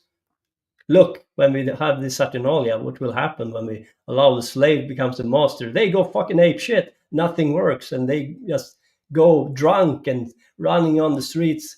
We have what you see our point. You need us. You need rules. You need regulation. You need Saturn. You need hierarchy.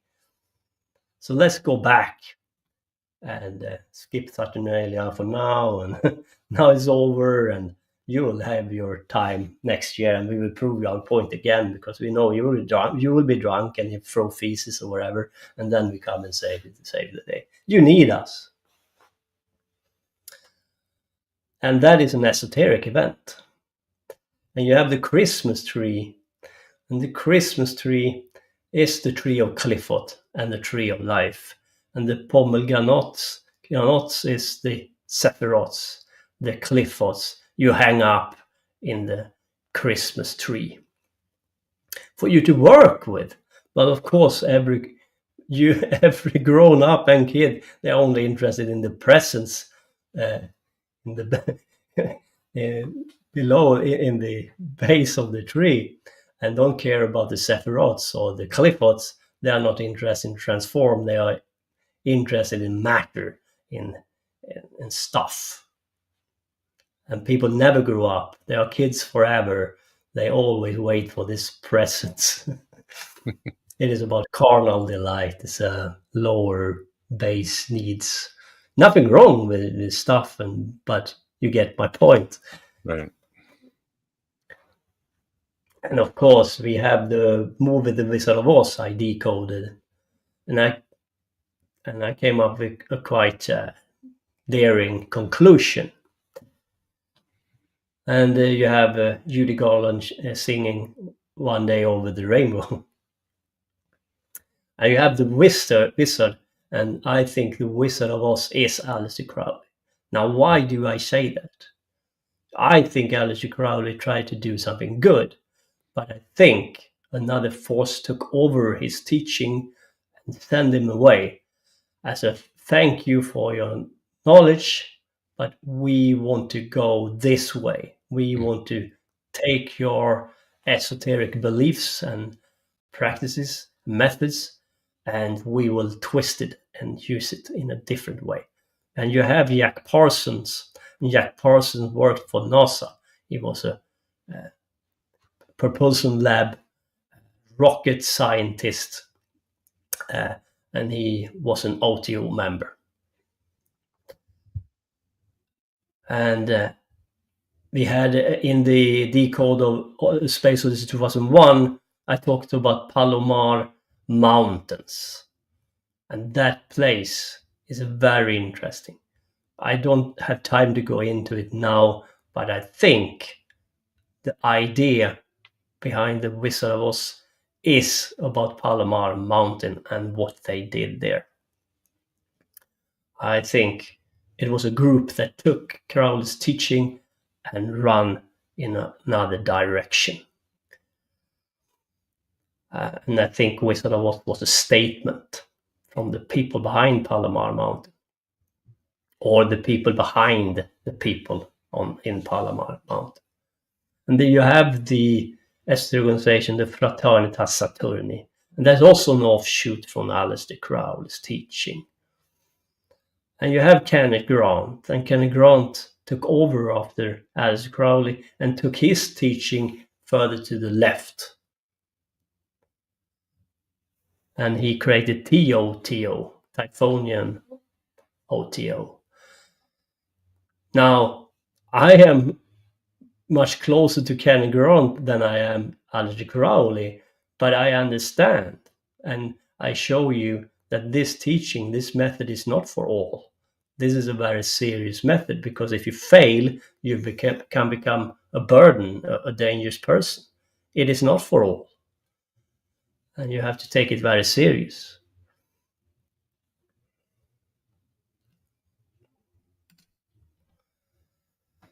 So let's go back to Space Odyssey 2000 a little bit in part 9. A Moon Bridge, part 9.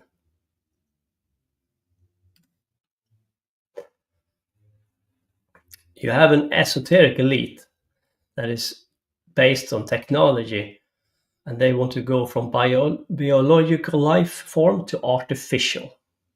It is about evolution through physical force, space. NASA haven't stated that they are an esoteric elite, but I'm sure there is an esoteric elite behind NASA. They have always existed, this technology-based esoteric elite. There are technology on the moon, there are technology on the Mars, and I think you had a man on, Miguel, quite recently who talked about Mars, and it was very interesting. Right, yeah. And there is technology on Saturn's moons and much more in our solar system.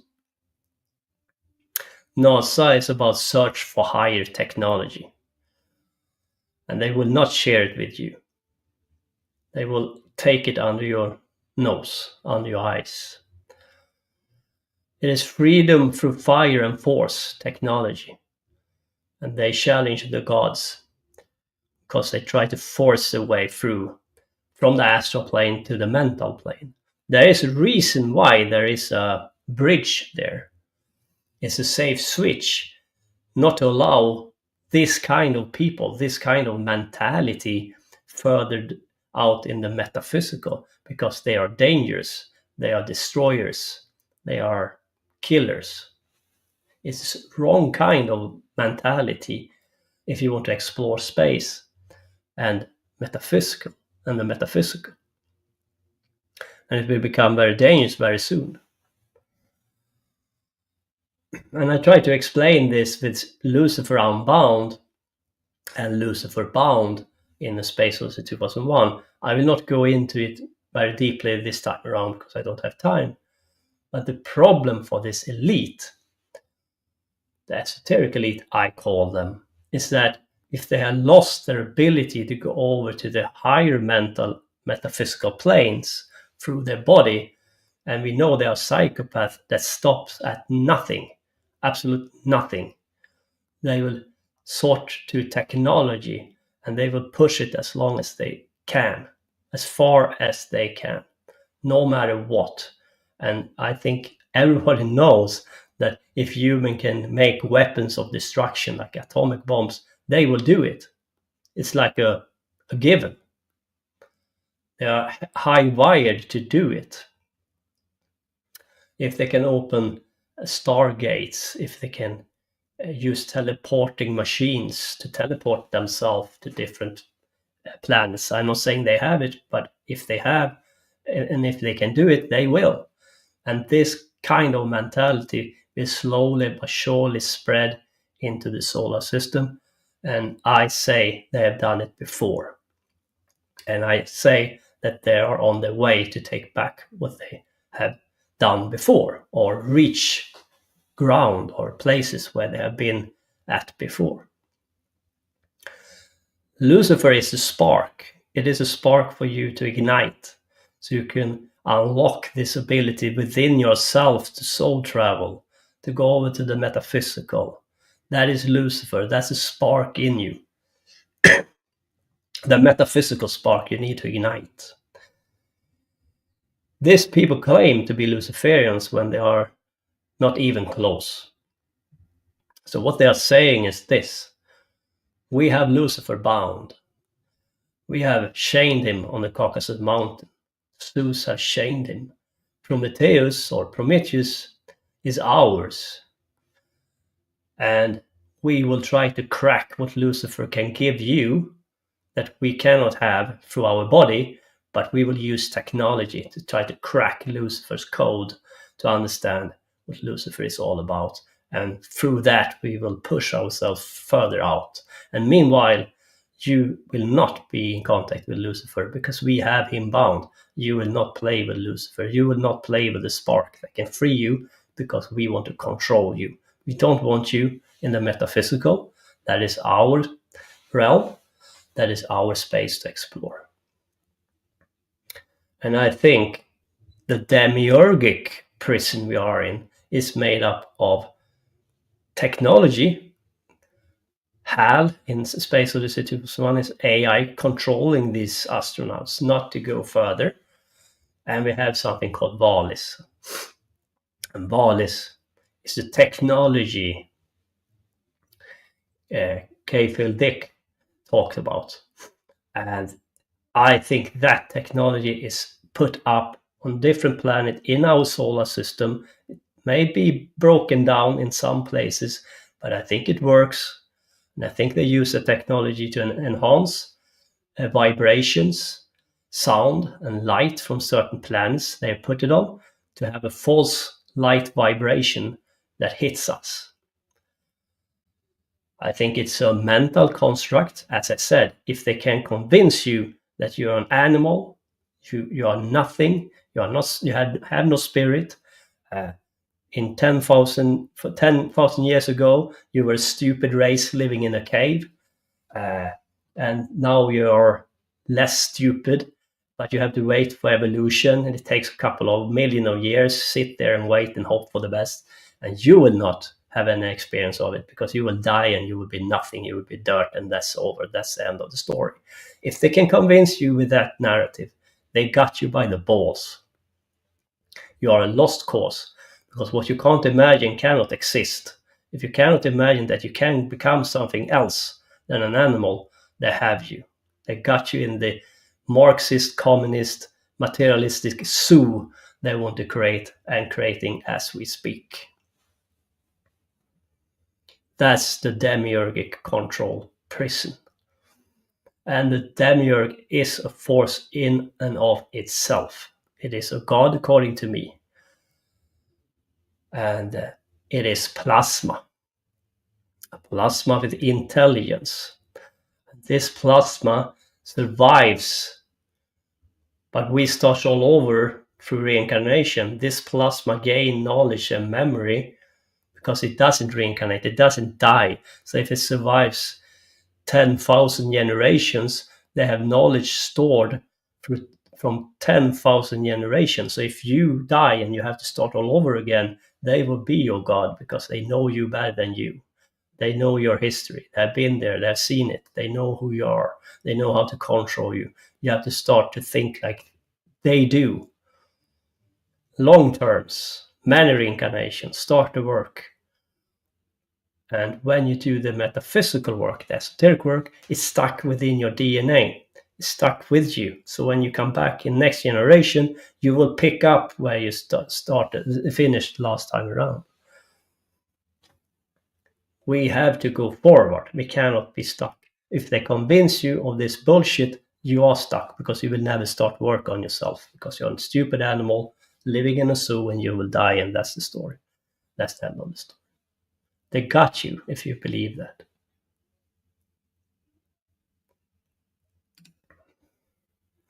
So in the space of the 2001, you have HAL.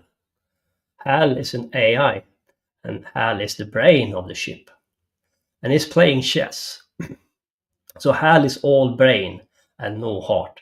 No anahata, no heart chakra, is all brain.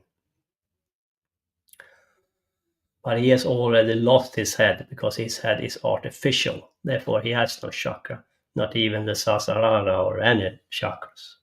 But you get my point. It's all logic and thinking. It's all psychopathic in that way. Cold and calculating. And we start to see the rise of the AI today. It's AI that and AI this. It's everywhere. And they are stuck in matter, astral plane, in the goal room, because they are all mind. They have no heart. They have no intuitivity. They have no soul. They have no spark. They are cold and calculating. They need to use force and technology to force them through the material to the metaphysical. Leads us to part 10, and the astral and beyond. So what are we talking about here? What is the purpose? Your body is your temple. You can go to the astral plane and beyond only through your temple. You only need your body. You only need your imagination. What you cannot imagine, you cannot create. And when you imagine something, the next step is, of course, to work for it. If you can see you can become something else, it doesn't matter if you don't act upon it. Then how do I do to become something more? What method should I use? How should I go about it? Don't lose your heart chakra, your spark. Then you will become like them. The elite want to destroy your temple. They are after your body. They will want to poison your body. that want to take away your spark. They see you as a threat, as a potential threat they can awaken, and if you do, you can overcome them. Therefore, they come against you with medicine, the medicine industrial complex. They will poison your water, they will poison your food, they will poison your music, they will poison your education, they will poison everything.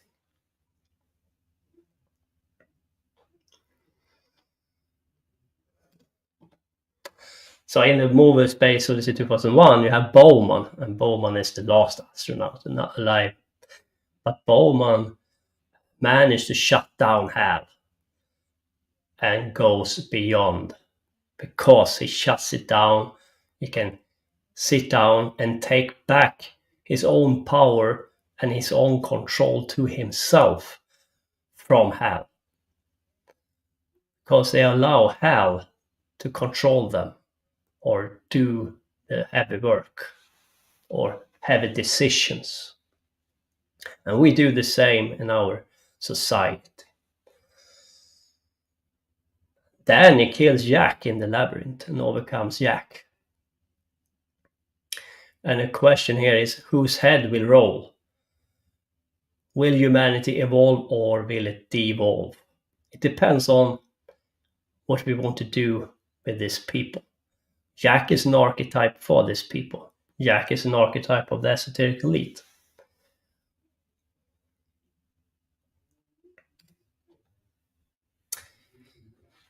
He, Bowman, was moving through a new order of creation, and this is in the book I had to mention. The book of Space Odyssey 2001, it is in the end, when Bowman starts to wake up, who he really is and can become. So he, Bowman, was moving through a new order of creation, of which few men had ever dreamed.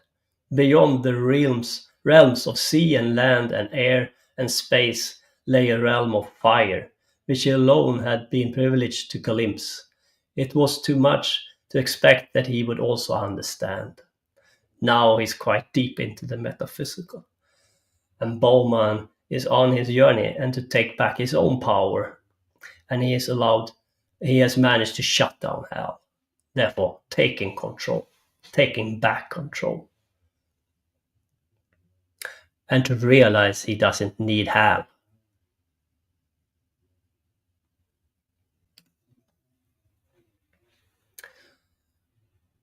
What they want to do with the human race is to create an android race out of humanity, to create an artificial race instead of a biological, genetic-based, natural-based life form. The natural human becomes the enemy because, as we speak, humanity starts to wake up. Even though most people deem me to be a madman, there are still some people who can listen and can at least think of my proposal and what I talk about. It couldn't be done for 500 years ago. And we are waking up because of their technology. They are dependent on the technology. When they are building their tower, we climb on their tower, but when we have reached the top, we doesn't settle there. We jump from it and take a metaphysical leap into the deep metaphysical spaces. But we need this evolution as well. We need the technology evolution. We need this internet. We need these computers to be able to communicate. I am in Sweden. Some of you are in USA. We can communicate. Right. Share ideas, share visions, share imaginations. Artificial life forms and anti-nature is what they want. And it will create impurities, perversion, and carnal delight. Because if you don't have any higher purpose than the material, and if you have lost the spark, then what's the purpose? Then pleasure becomes the thing we will pursue.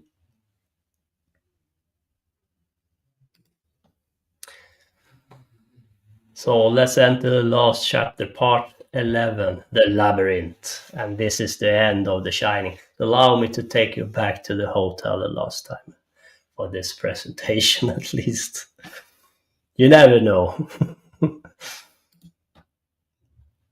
Back to The Shining maze. If we want to defeat this archetype, we have to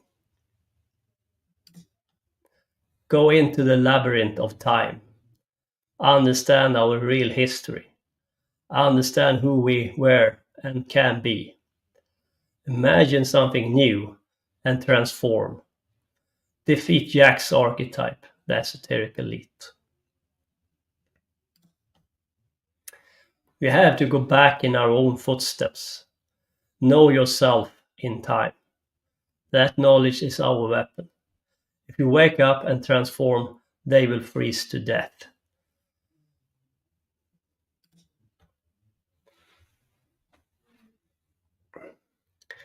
And back to Space Odyssey 2001, the book. He was retrogressing down the corridors of time. Now we are in the end of the book. He was retrogressing down the corridors of time, being drained of knowledge and experience as he swept back towards his childhood. But nothing was being lost. All that had ever been, all that he had ever been at every moment of his life was being transferred to safer keeping. Even as one David Bowman ceased to exist, another became immortal. And this is the evolution we have to go through. And we have to travel in time. And to travel in time is to travel in memory. And memory is attributed to the Hebrew letter mem. And mem is also attributed to water, nations, and science. And one more time, what you can't imagine cannot exist. If you cannot imagine that we were something much more in the past, then we are stuck. But if you can imagine that we were something else, then we can question, what does it mean? Who were we? And can we become that again? Now we have an image of what we can be. A past image of a freer humanity, a more powerful humanity. And if you can visualize it, you can have it as a goal to become that again, or to take it all back from them. If you can imagine your past, real past, you will be able to imagine what you can become. Because we were a different species before something happened to the human race. It is a war for our history and future. It is about our memory.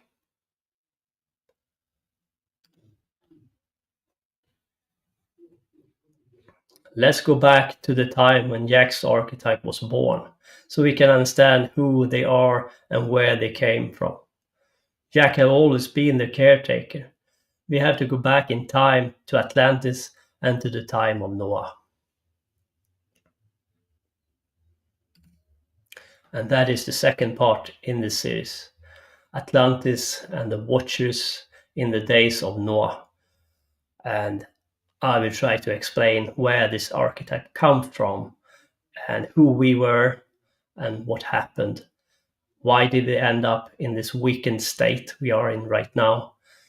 How they try to keep us down, how they try to keep us from our real memories so they can control us without knowing that we can be much more powerful. And the power we had is in the past. So if you understand that, we can also start to understand that we can become that again. And we can. And they don't want us to become that.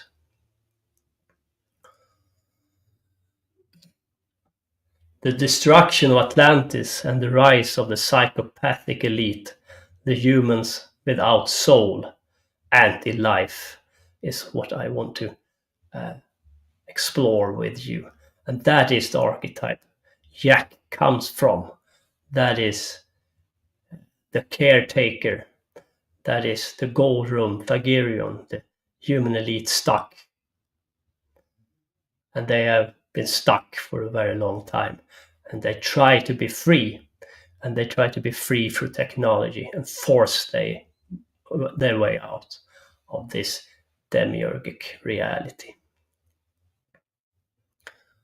And in the third part, I will take you back to Kubrick, to AI, to the movie AI. The part 3 is AI, Kubrick's future dystopia. And I will show you how Kubrick sees our future if this force, this archetype, have its way with humanity. We will go further down into technology dystopia where technology reigns supreme. And you will see, because Kubrick left some designs behind, and you will see open mouth, women bent over, sexual statues, depravities, androids, and of course this open mouth is an attribute of Tagirion to Belphegor, and to in the hotel, the Shining Hotel, you have this man having oral sex with this bear costume, alluding to this sexual depravity. Now, nothing wrong with sex, but get this in this context, please. It's bestiality, so it's how not to use it. You can say for selfish purposes, and if you don't care about the other partner, if you do it for the selfish pleasure, then it becomes wrong. And of course, pedophilia is always wrong. In AI, they follow a boy that is very young who is an android. And why would you want to have a young android boy who will never grow up? Who wants to have that?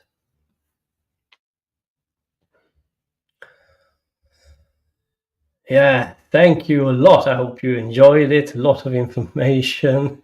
I hope you could follow through. It was very good as always, and thank you. I'm glad your throat hung in there, your voice hung in there, and I know I learned a lot from 42 to Lilith strangling to all about demon breasts. So yeah, I always learn a lot, and I know the audience in the chat room is very, very impressed, and I'm sure people will have to go back and check out the entire thing to really get understanding. Any super chats, Vance, before we close it down?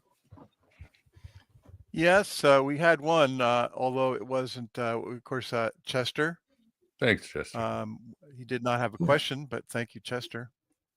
And Mike Frank wanted to know, and this was not pertaining to our presentation today, but he wanted to know about if he could get an autographed copy of your Elvis book. And he loves Block Fridays. Well, my Right. the publicist of the publisher is advising against it because it's too much extra work for authors, signing it, going to the post office, all that, and it always ends up bogging authors down. So probably at an event, I will definitely sign a book for you.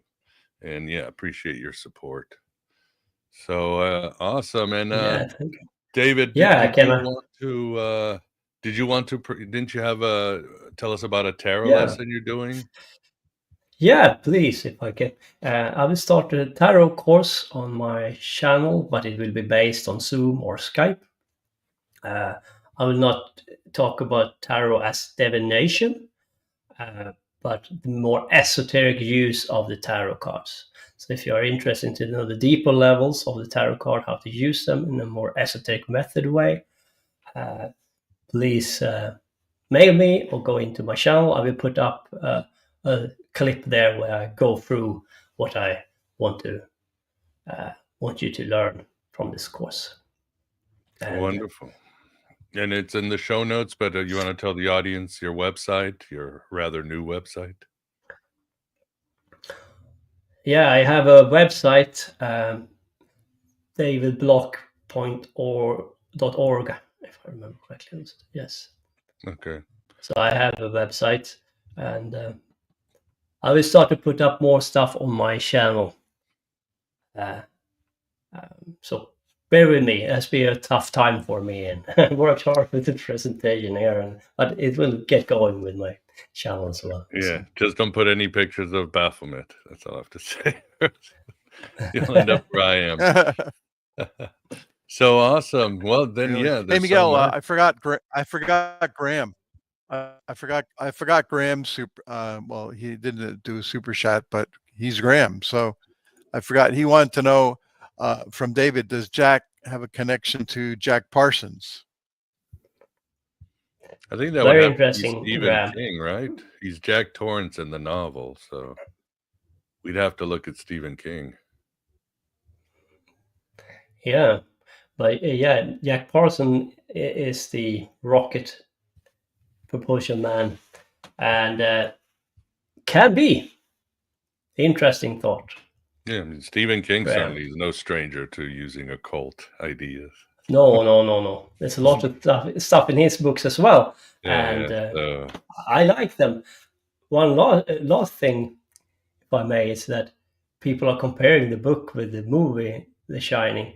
You can't compare books with the movies. It's two completely different medium, and I think Kubrick used the film medium in the best way possible. For example, you can't have any dialogue in the movie. People will fall asleep if the movie stops mid-air, and then you hear his thinking for 50 minutes. People will fall asleep, and you can't do it like that. Two completely different medium. But what Stanley Kubrick decided is to use the movie medium to try to teach the audience of deeper meaning and what's going on in our world. And I think he made an excellent job with it and used the medium in its full potential. Awesome. Well, we better wrap it up. I got to go shovel some snow and get some kids to swimming. So that's my Valentine's Day. But yeah, this has been great, and we look forward Swimming to the snow. yeah, exactly. It was indoor swimming, yeah. But yeah, and we look obviously. forward to doing our march on the Nephilim and Noah and all that good stuff. But first, I'll say, Vance, thanks for keeping us company. Yeah. Oh, always great to be here. Hope you And can thanks, get out David. of the Lookout Very Hotel. intricate, wonderful. Thank you, Vince. Thank you. Wonderful to be with I'll you make all. my way out somehow. Be in a Wonderful tricycle. to be with you all. As always. Yes, Wonderful David, to be as with you all always, as always. It's great. Yes, check out his link on the show notes and check out his tarot course. You will certainly find great experiences and new dimensions in yourself. But that is all. And for everybody, I hope you have a good weekend. Thanks for the support and thanks for being here. And we will talk sooner rather than later. Take care, everybody.